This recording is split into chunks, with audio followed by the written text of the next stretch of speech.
friends, it's Tracy and Violet from Tea Time with Tracy and Violet. I'm not actually doing that today. I thought I would sit down and chat with you guys about a book I started and finished yesterday. It's by Kenneth C. Blackmore. Hold up, wait a minute. This is idiot editing me. Oh, Violet. Anyways, I was looking at my video and I realized I kept calling Keith Kenneth. It's Keith C. Blackmore. So I don't know how many times I said that in the video. Called you Kenneth instead of Keith. If you ever watch this video, I apologize. It's Keith C. Blackmore, and I will not forget it. So, sorry guys.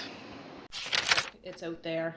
I should have had it here with me, but I'm going to be dealing with raw meat. I'm cutting up pork because we're having honey garlic pork, rice, and egg rolls tonight for supper. So, anyways, I thought, well, I can do this and talk about a book.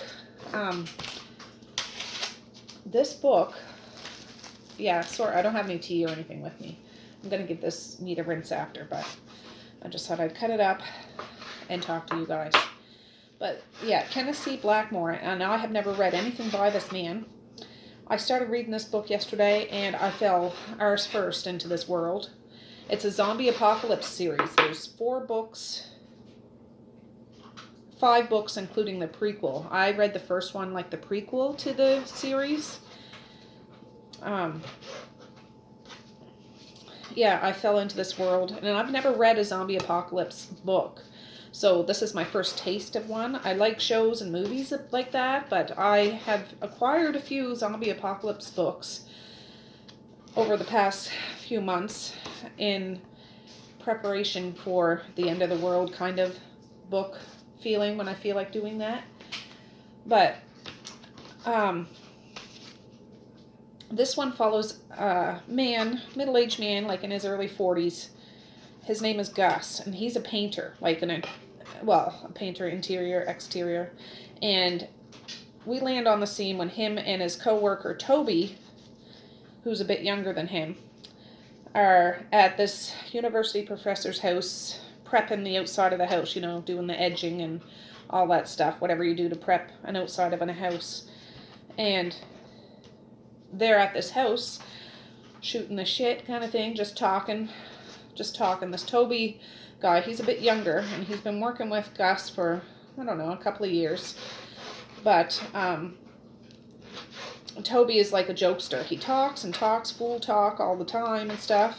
I mean, Gus likes him, but it's just like, he's just ridiculous.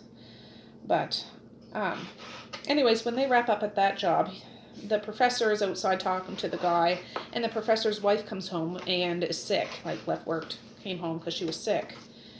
So they don't really think much of it, and they leave because it's at the end of the day. And Gus drops off Toby, like Gus is driving the company truck. I think it's called Brush It Paint, something like that. Drops Toby off and goes back home. He just lives by himself. He has a girlfriend, but they don't live together. They've been going out for about 7 months. Her name is Tammy. Anyways, Gus gets home, has a shower, you know, after a long day at work, calls his girlfriend Tammy, and turns out she came home that same day a little early from work because she wasn't feeling well, threw up and things like that. Turns out there's a flu going around. So he was like, oh, I'll come over and bring you some soup. So that was the plan. He just got a shower. He's like, well, I'll just get ready and go over and I'll bring you some soup. Minestrone soup is what she wanted. So, on his way there, he gets a call from his boss, Benny, and the boss of the paint thing. And this big job comes up, like a big opportunity. It's the Molly Mart in the city. And I'm assuming it's kind of like a big superstore, like a big, giant, mega superstore, like with groceries and a little bit of other things, but mainly a big super grocery store. And Gus is like, no, I'm already clocked out. I'm due back at the professor's tomorrow morning. I'm on my way to see Tammy. You know, I already made plans. But Benny's like, no, you got to do this one. It's a big opportunity. And Molly Mart's like a big chain and stuff. If we do this right, because she called other painters and they said that they'd be there next week to look it out. But I said we could get there tonight and have it done by midnight. If we do this right, this could open up a whole bunch of business for us because Molly Mart is a big chain. And if they do good and paint this executive's, like, regional manager's office, that might give them opportunity to grow and do other Molly Marts, which, you know, cha-ching. So reluctantly he agrees. He was like, yeah, okay, well, I'll go. Be done by midnight. I'll swing by Tammy's and all that sort of thing. So fast forward a little bit. Gus pulls into the Molly Mart, and you know, I really like in this book, you can, it's almost like a movie. You see the whole thing in your mind. So they're all dressed in their garb, painter's garb, and there's people going in and out. This Molly Mart is attached to a mall, like a big mall. So there's people coming in and out and that sort of thing. So you get descriptions of the people that are there, but they notice it's not quite as busy as it usually is. But they don't. They horse around and talk fool talk amongst themselves and stuff. They eventually go into this Molly Mart and see the office and things, and Benny leaves them to it, you know. Of course, they razz Benny a bit because he's like, oh yeah, you're going on a date and stuff like that. Give him just teasing him a bit. But so Benny leaves. The guys, it's Gus, Toby, and another co-worker. His name is Gord. Gord has been working with Gus for like 12 years, so they know each other really well. Again, he's like an older guy, or middle-aged at least. He's not no young pup or nothing. And what happens is they're getting it done. But where they're situated in the Molly Mart, they have a window down into the aisle so they can see the people coming in shopping and things like that. This one fella, he comes in and he's crazy. Like, he's running and screaming and screeching up and down the aisles, just tearing everything apart, trying to attack people and things. So that gets the attention of these painters, and they're watching this like from this window high above. Turns out this guy isn't just like a disgruntled. They were thinking, oh, it's somebody on some strange drug. Yeah, they end up, it makes such a ruckus, they end up coming downstairs. And this really large lady, she's 6'2" or something. She's not like morbidly obese or anything, but she's just like hardcore Scandinavian, but just really big Amazonian lady. Her name's Anna. She's big, but she's not round. And she's sitting on the back of this crazy person that came running down the aisle. And she's like 300 plus. You know what I'm saying? So she's a big lady. And she did weight training and stuff like that when she was younger, because she was a bouncer in college and stuff because of her size. And farm girl, that sort of thing. But she's sitting on this guy's back. And of course, there's people crowded around, and they're trying to get a hold of the police. They can't get a hold of the police. And of course, there's one smart mouth woman like, you can't do that. I'm going to take you to the police. There's human rights around here. You can't restrain him, even though he was being absolutely crazy. So Anna, really like Anna, by the way. She's like, well, how about I let him go and you can handle him, because he's eyeing you right now. The jackass lady, her name's Mel. Violet, get going. Fast forward a bit. They can't get a hold of the police. They eventually get a hold of a receptionist after quite a while. And they said, there's no police available. They're occupied all over. They might come in an hour, or you're just going to have to wait it out. But whatever you do, stay inside. So they decide, that freaks them out, because they're like, what the heck is going on? Because they've been hearing sirens all over the place.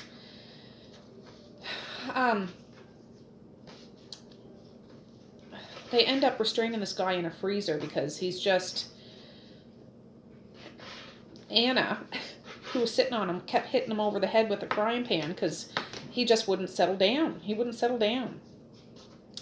And they tied his hands and feet and put him in a freezer and wrapped him up in blankets and stuff, and yeah, locked him in there. But so I don't want to get into it too much. The big thing that I liked about this is I had no idea how the story was going to go. But it's based out of where this Molly Mart is in Annapolis, and where I live in Nova Scotia. It's based out of Nova Scotia, which I had no idea.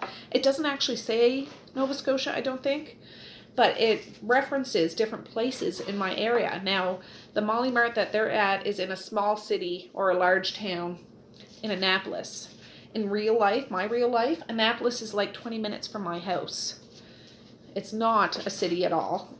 It's a very small little town, beautiful town, but it was so neat. In this book, they reference Yarmouth, which Yarmouth is just a little over an hour that way from my house. They reference Falmouth, which is, I don't know, a little over an hour that way. Halifax, they reference that.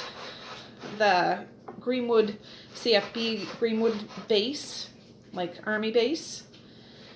And it's referenced all around me. And they mention the Bay of Fundy, which is, for those that know, but the Bay of Fundy is just,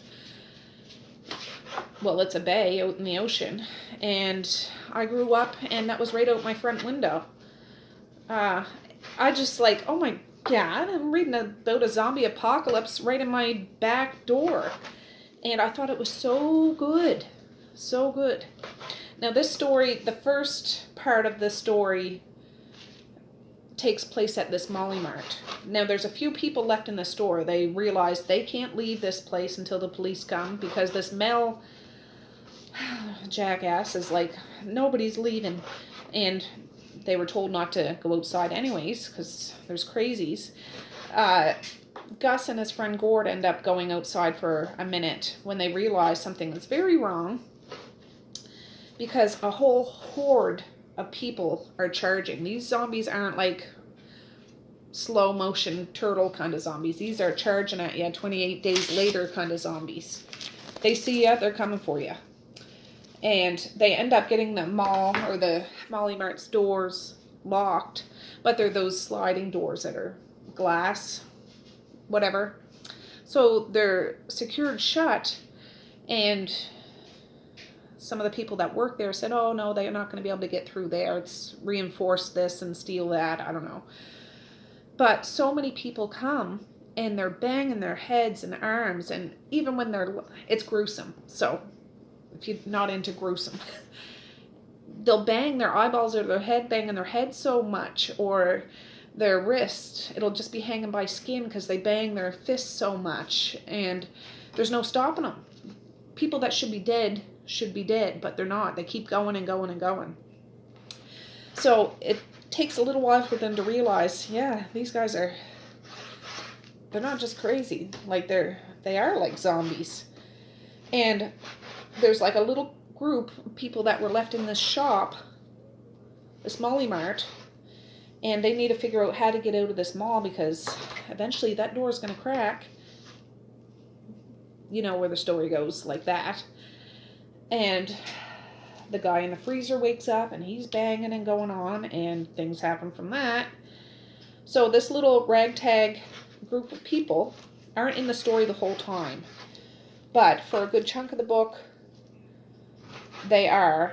And it's their story about being locked in this Molly Mart because there's a zombie apocalypse on the rise out there. And there had been rumors of a flu going around, and then all of a sudden it's mutated into this all of a sudden. So it's about the journey of this ragtag people trying to get out of this mall, getting to their cars. And then the other part of the book is the life not the life, it's still the very same time. Just it follows a few of the paths of the people that may or may not get out or what happens to them. And like I said, this is a series.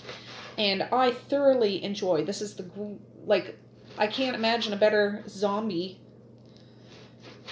awakening for me in regards to books than this. I enjoyed it all, and it probably helped that it was stationed in my area. But the writing, I really read. This is almost, I forget now, almost 300 pages, and I just went on a whole binge and binged the whole book. And right from the start to the finish, it was really good. I didn't find nothing lulled. I found the method, the description, there was good character development. And maybe for somebody that reads a lot of zombie things, they'll be like, oh, well, that's just how zombie books are. I don't know. I haven't read any. And I'm so glad that I started with this one. And I actually have the next two books, I read the prequel, and then I have book 1 and book 2, and they're both in the same book, so it's kind of a bigger book. I'm bypassing anything I was going to read those two books, hopefully by the end of this month.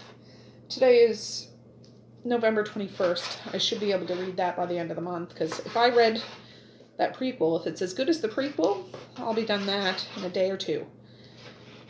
And anyways, I will do a little video about the other books that come. Hope you don't mind me dealing with raw meat, but it is a zombie movie, so, I just thought that would add to it. Actually, I've been filming all day for my other channel, but I'm just like, I'll just sit down and talk to you while I'm cutting this meat up. I have a million things to do today. I've been prepping the piano room for more painting, and yeah, just busy. I got to do a bunch of baths and braids and all that sort of thing. But for this book, Mountain Men by Kenneth C. Blackmore, I'll go get it. Just a minute. Let me take these dirty old gloves off, and I'll go get it, and I'll show it to you. Just a second. Yeah, here it is. So, Kenneth C. Blackmore. I forget if I said that in the beginning or not, but Mountain Man, and you can see him standing on top of maybe not him, but somebody standing on top of a thing. It's not showing up, but you can see Molly Mart.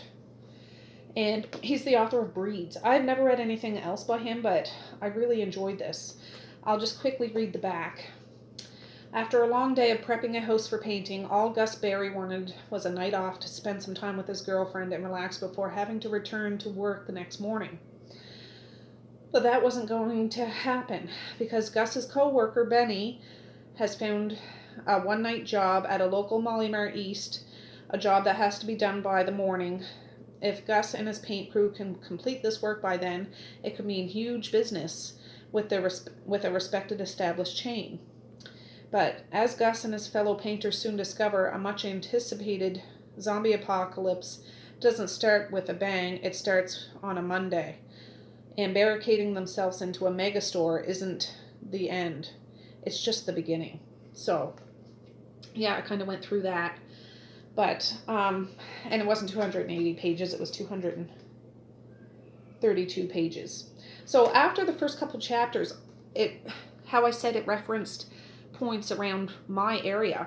It even mentioned some of the young people that go to Alberta for work and stuff, and that's totally true. My eldest daughter is out in Alberta because of that.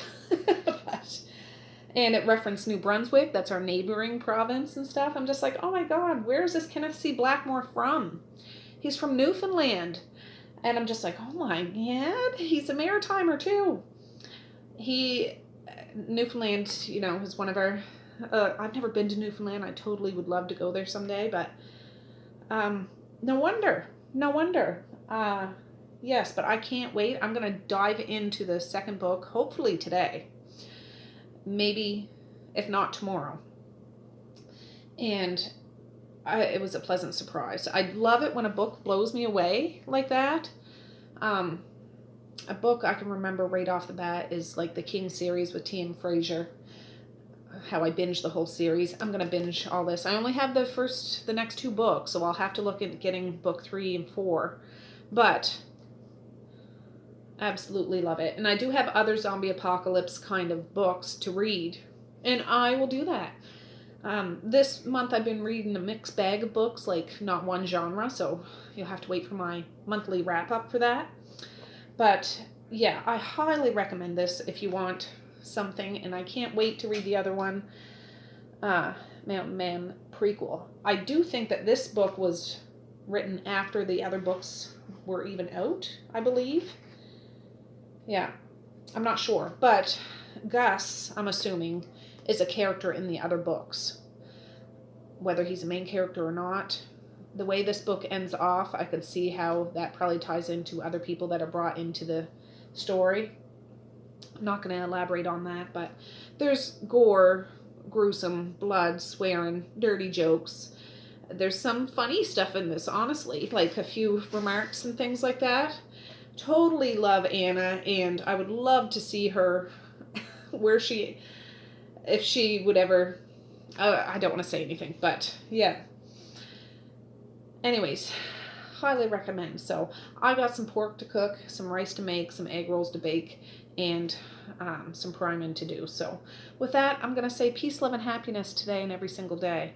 Please like, share, and subscribe if you so choose. But if not, that's okay too. I still love ya. I still want all the happiness in the world for each and every one of you out there. I certainly do. I really, really honest and truly do. Yes, I do. So, all right, guys. Well, with that, I'm going to say have a good night or have a good morning. And I might see you tomorrow. Bye. Bloop.